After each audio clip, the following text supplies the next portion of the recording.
What's going on, guys? Welcome back to a second episode of Pickups from Churrasco Voltorb. These are the last pickups since the last pickup video, obviously. That's how it works, I guess. Um, had a very interesting month as I picked up an original Xbox. So I went a little Xbox mad. I have some comments about that. We'll start as usual with oldest stuff first, as far as, not the order in the games were released, but as far as generational type of stuff. So, starting off with a common NES game. So, trying to get the hang of angles. Top Gun. Not much to say about this one. Basically, I really heard it was an awful, horrendous game, as everybody knows, made popularly horrendous by the angry video game nerd. I decided to pick it up. It was a few bucks. I wanted to see if it was as horrible as everyone said. Played it for a while, mainly as a playtest. You know what? It doesn't control that awfully, but yeah, that landing sequence is abysmal. Was not a fan of that, but I'm glad I finally have this one because it was staring at me from the retro game store and just kept staring at me from the shelf saying, hey, pick me up. There were like 5 copies of it laying there, and I decided to take this one and check it out. And I'm glad I finally got it so I can ignore its glances in the future. Next up, Ikari Warriors. Oh, and wait. 2 can play together. No way. That's right. From SNK, it's Ikari Warriors. This is a classic arcade game that was ported over to the NES, I believe. Very antiquated, but kind of fun. I enjoyed it. It was your little guys, like a top-down view. You're walking along, shooting other bad guys, and basically you control like you're running through chocolate pudding. I don't know why chocolate pudding. I could have just said mud. I wanted to be different. Anyways, your guys moves along very sluggishly. The bullets go along very sluggishly. Everything controls very slow, and I got massacred in this game over and over and over. I think I need assistance of a second player.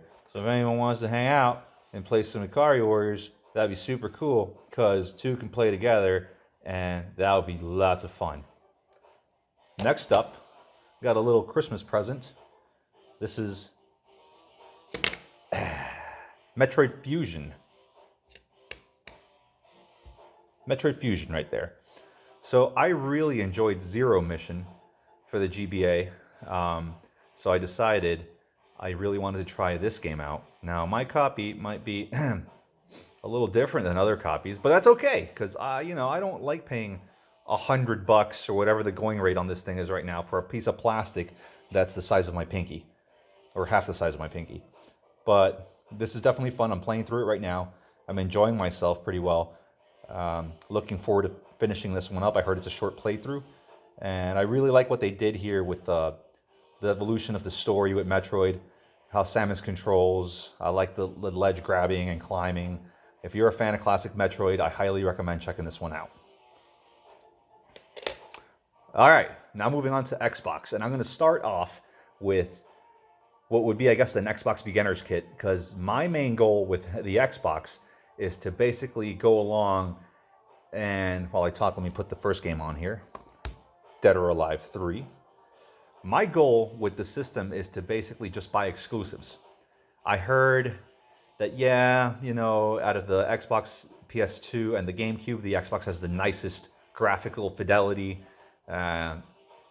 Ports are usually best running on an Xbox. I don't care. The PS2 is still my favorite system, arguably. I'm still going to stick my allegiance to that. But I wanted to check out what this is all about. If I get multi-platform games, more than likely I'll pick it up for the PS2 just because of familiarity with the controller. The Xbox controller is quite an awkward beast, and I'm still getting kind of used to where buttons are. And you guys have that weird black button and white button thing. They don't even have letters assigned to them or shapes. It's weird. I don't know what you guys are doing. But anyways, and also, why did he pick up an Xbox and not a GameCube? Well, GameCube prices are astronomical right now, and if you're late to that party, it might be a little bit too late to start collecting there. Xbox prices have stayed dirt cheap. Even now, the only, I think a handful of games that I can think of are around $80, not even over 100. So I'm really looking forward to checking this out. And that generation of systems is arguably my favorite. I love games from the PS2 era. And so I wanted to check out more games from that era through the Xbox. So, Dead or Alive 3. Complete with its manual. Picked it up for a few bucks. I played it, and I can see why people will get super pumped about this game back in the day. The graphics are beautiful for the time. I played Dead or Alive 2 on the PS2. This one blows it out of the water, graphical wise, and even it controls better. It flows really well. It's kind of like if you're a Tekken fan or something like that, Dead or Alive is the way to go. This is a really nice game. I really enjoy this, and you can't beat how cheap these games are. Like I said, these are under $10 games, and this copy is immaculate. I replaced it into a different case because the copy I got was a little dirty, but this is a really nice pickup. No particular order to these games, by the way, on Xbox. Crimson Skies, the not-for-resale super rare copy that nobody else has. Just kidding. This was one of like 10 laying at the store. I don't know if they were all not for resale, but this is pretty nice. Basically, what you're getting yourself into here is a dogfighting, aerial combat type game. The graphics, like I said, these graphics are really phenomenal on this system. I'm really impressed, and I'm running right now some bad cables, some crappy audio-visual cables. I'm going to get is a composite component, whatever, the green, red, and blues. I'm going to get it set up for that, and I'm going to hook it up to a switcher with the PS2 so that they can both run at this higher graphics setting, because these games look really, really freaking nice right now, and I can only imagine how they would look with the proper cables. This is a lot of fun. I play tested this for a bit and enjoyed myself. I generally don't like aerial combat games, like dogfighting games, but this was fun. Set in some kind of alternate steampunky type reality. I enjoyed my brief time with this, and it actually controls surprisingly well for an aerial combat game. I'll be looking forward to this one. Next up is a heavy hitter, Fable, the Lost Chapters edition. And I'm going to say something real quick. I talked about in my last Pickups video, I don't mind greatest hits copies of things and all that. I still don't, but Jesus Christ, Microsoft, this is hideous. These platinum hit silver cases are horrendous. This is ugly as all sin, and I don't know if I can get used to it. It looks ugly on the shelf even, honestly, but whatever. I went to my local game store, and I was picking up my little Xbox starter kit. I was about to buy the regular black label Fable, but the guy that was refurbishing the discs and everything said, hey, I just got a copy of the Lost Chapters, which for an extra $1, he said it's a little bit pricier because it was also in nicer condition than the black label one. It has additional content.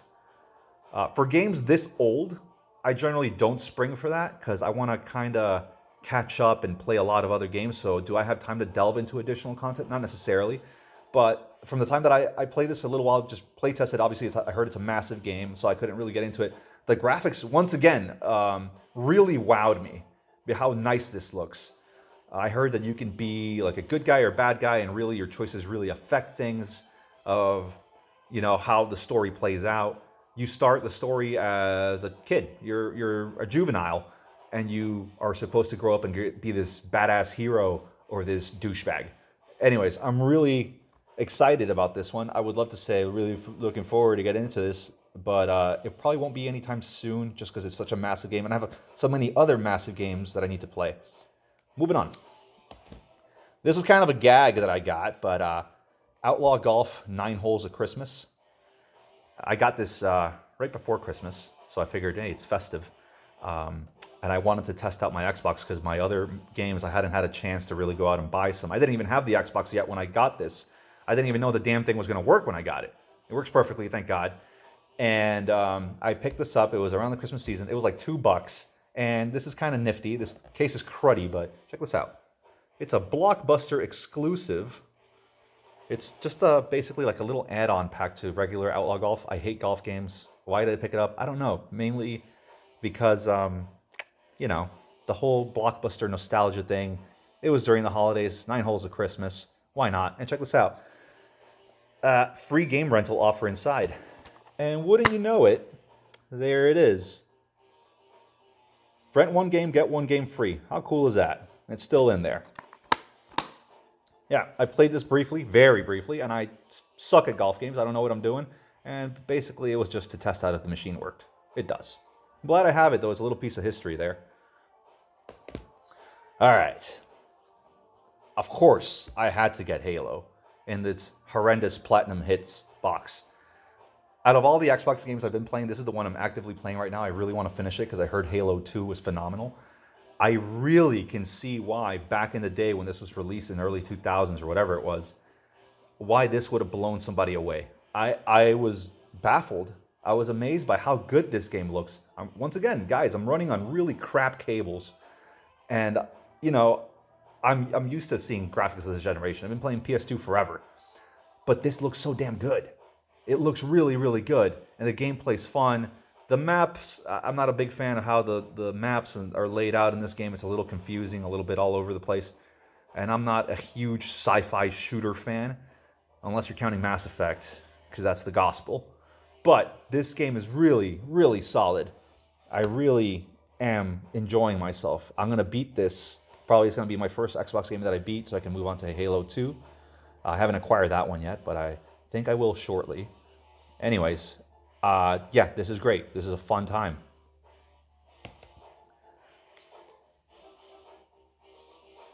Mech Assault.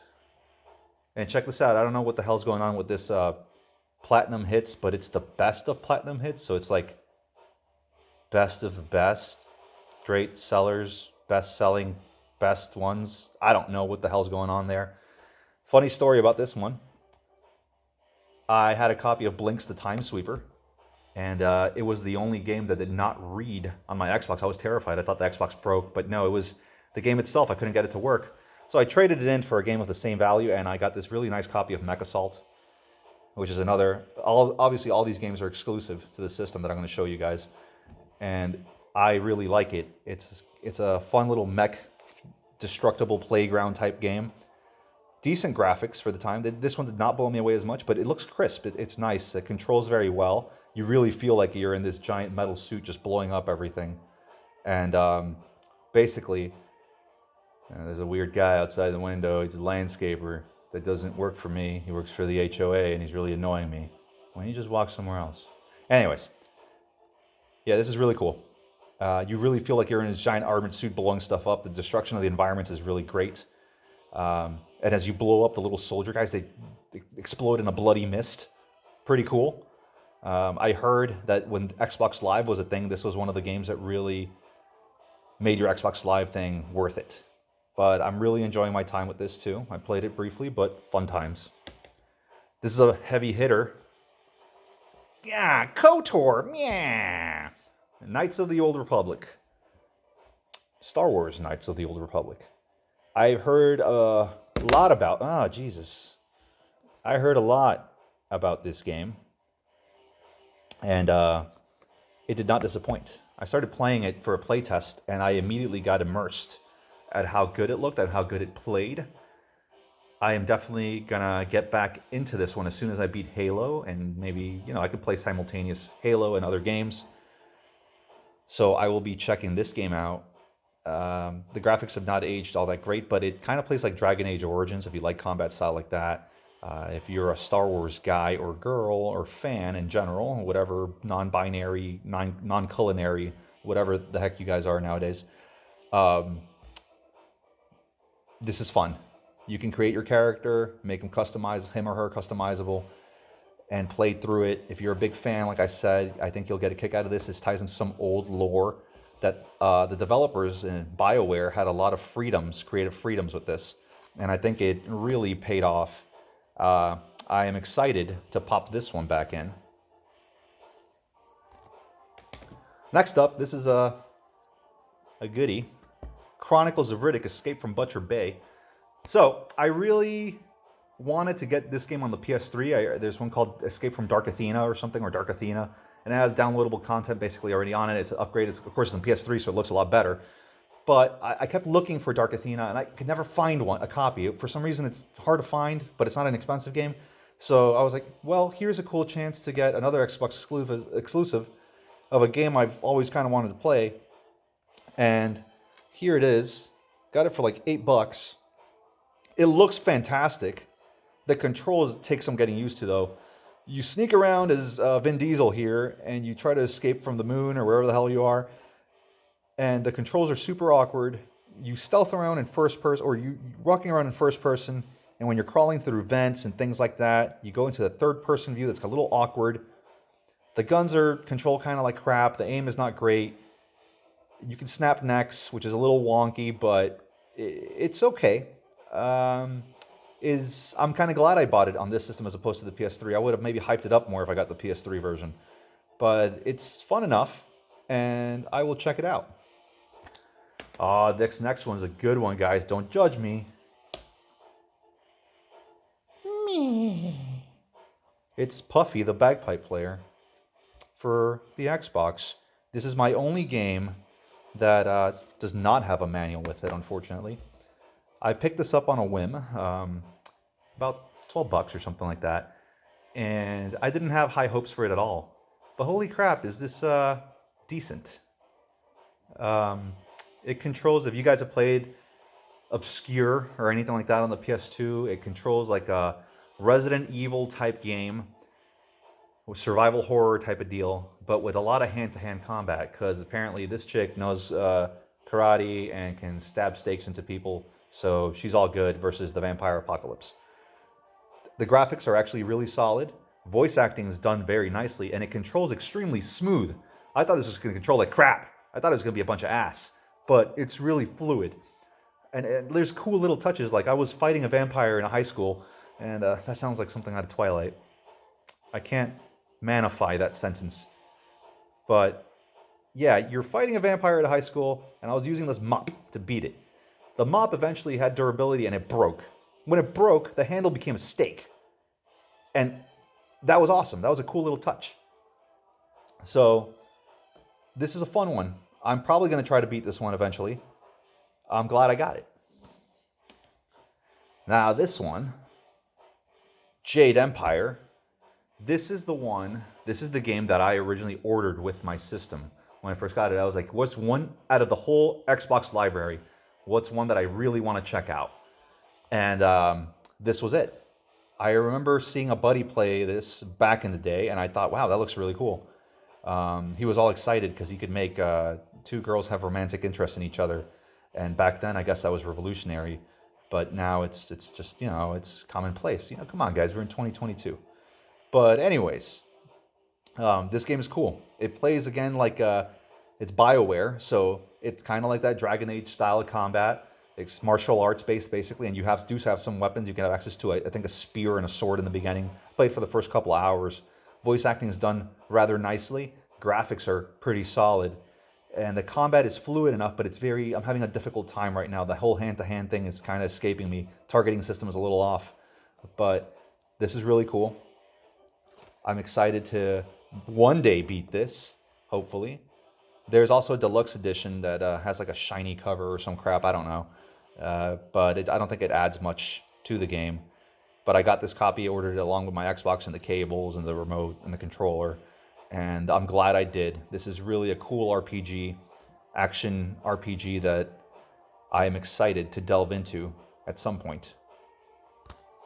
And the last Xbox game I have here, making a total for all of you keeping count at home, 11 Xbox games, is Whacked. This is my rarest Xbox game, I guess. Cool story. I went to go look for games one day, and I had seen this on the shelf before, and I asked the guy, hey man, where's that copy of Whack? Did you sell it? And he said, no, actually, some guy came to the store and hid it behind some DVDs and some other stuff, hoping that no one would find it. Maybe he came back for it, or he was going to come back for it. But I found it, he said, and I separated it because I was really annoyed because, you're keeping me out of a sale. So I said, well, you know what? I'll get you that sale, and I bought it. I guess it's not a cool story at all. But anyways, this is a cool game. It's like a game show. You take control of some zany characters that are involved in this game show. And they participate in things such as, like a King of the Hill, Capture the Flag type of deal, deathmatch stuff with goofy weapons. And this is where the Xbox mature humor kind of shined for the first time. I'm surprised this is just rated T. One of the contestants here, front and center, this chick right here, this is leather outfit that explodes immediately when you start playing the game. And all that she's wearing for the rest of the game are two sensor bars, one on top and one on the bottom there. And that is really mature there for a teen rating, I think. Lots of cursing. I'm all right with that. But I heard the Xbox is more of the edgy system. That's why I'm looking forward to one day getting also Conquer Live Reloaded, whatever that's supposed to be. So this is fun. Once again, Xbox Live supposedly took this game to new heights. I don't have that anymore. I'm hoping I can find some friends to play this with one day. But I guess I need to buy more controllers too. But this is cool. I liked it. I played a few matches.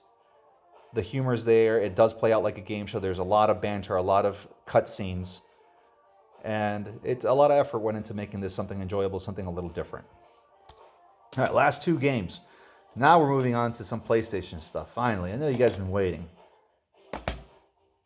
Seek and Destroy. Super generic looking, right? Yes. Does it come with a manual? My copy did not. But I got it for $6.99. The graphics are horrible. But I got it because I remembered it was featured on one of Metal Jesus' hidden gem videos. And I've already gotten a couple of his hidden gem PS2 games. And usually they don't disappoint. And this definitely did not. So I'm going to tell you something, guys. I got the game. I opened it up. The disc was scratched up pretty badly. And I was like, this thing is not going to play. There's no way. But the PS2 played it. The beginning intro, little introductory sequence video had some skipping. It skipped once or twice. Noticeably enough that it was annoying. But when I got to the game itself played and everything else seems to be working. It's just that opening scene with some scrolling text and a little bit of video playing in the background that skips. Based on that, I was like, for $6.99, they came with no damn manual and it's skipping. I'm going to return it. I'm going to get something else. But this is the little game that could. Kind of like, it had so much damn charm that I couldn't bring myself to return it, especially considering the game itself played fine. And then I cleaned up the disc a little. And it seemed to play a little bit better, that intro scene. But like I said, it's just the intro scene. I only watched it once. I saw it in its entirety. I'm probably going to skip it from here on out till forever. So whatever. No manual, that's the bigger thing. But I don't care. This game is cool. Check this out. All right, imagine if you will. You have to battle the enemy that's invading your countryside, right? You can protect towns, upgrade your tank, get new weapons. You can attach chainsaws and flamethrowers to your tank and blow up a bunch of stuff. And the controls are super awkward. Your left joystick to move forward and back like always, but also if you rotate it, it turns your whole tank around. Your right joystick rotates the turret of the tank. So it's kind of awkward, and the camera will not track to where you're facing unless you tap, I believe it's L2, to center it. Really? That's freaking weird, right? Once you get used to the controls, it starts to get a lot better. But here's the kicker. Two things that are really cool about this. This is an open world RPG type game. With all the money, you can upgrade your tank's main weapons, sub-weapons, paint scheme, engines, computer on board. And get this. You're not the pilot of the tank. You're the tank. The tank is sentient. And so is everybody else. All the NPCs in towns are also tanks, going about their tank lives, doing tank things with their tank kids. And will you let them die in a hellfire with their tank kids? No. You will seek and destroy, and you will become the tank savior. Really cool. If you guys see it, it probably cannot be more than $10. I cannot recommend this little thing enough. This is a lot of fun. I thought it was going to be a bunch of crap. And this is really cool. Finally, the last PS2 game and the last game of this video and my last Christmas gift. Sylphid, The Lost Planet. My first working design game. And I kind of need more of those because I'm an RPG fan especially. But this is not an RPG at all. This is a shooter, a space shooter. Look, it has a little holographic type cover. I don't know if you can see that. This was supposed to be a budget title. And yeah, the graphics are just not as polished, but this has quickly become my favorite space shoot 'em up type game. This is really cool. I got pretty far. It got obviously like bullet hellish and really difficult as I went along. But damn, did I have fun. I really, really like this. I cannot recommend this enough. If you're a fan of shoot 'em up space shooters, vertical or horizontal shooters, check this game out. Give it a shot. It's really cool. This was also featured on a Metal Jesus hidden gem video. Gee, I didn't even notice that. I'd forgotten about that. But this is really awesome. Really quick, I'm going to do something new with this video. I'm going to put the surprising game of the month is definitely Seek and Destroy. I am super, super thrilled with this. This was phenomenal. Guys, get this game. Get it now. Go online, order yourself a copy off of eBay. You will not regret this. As long as you kind of like the idea of being a sentient tank in an RPG where you can upgrade your armor and all your stuff. It's really cool. There's an open world map in there too, which is, it's neat. It's nifty stuff. It's the most disappointing game. I would say Top Gun, right? Because that's a no-brainer, because Top Gun sucks, but you know Top Gun sucks, so it's not. Ikari Warriors disappointed me. Kind of like the last NES game I got, Tiger Heli, on my last pickup video. This was kind of lame. I was expecting something a little bit more Contrish, or maybe like there's a couple other games like Commando or Guerrilla Warfare that are a little bit better in this style. This is one of the granddaddies of that style, and it really does feel like you're playing the granddaddy game. It's kind of lame. Anyways, guys, I hope you enjoyed this pickup video. I look forward to doing another episode of these, depending on how well it does. I hope you guys had a wonderful Christmas and a happy New Year, and look forward to a lot more gaming in 2022. Till next time, guys, this is Churrasco Voltorb signing out.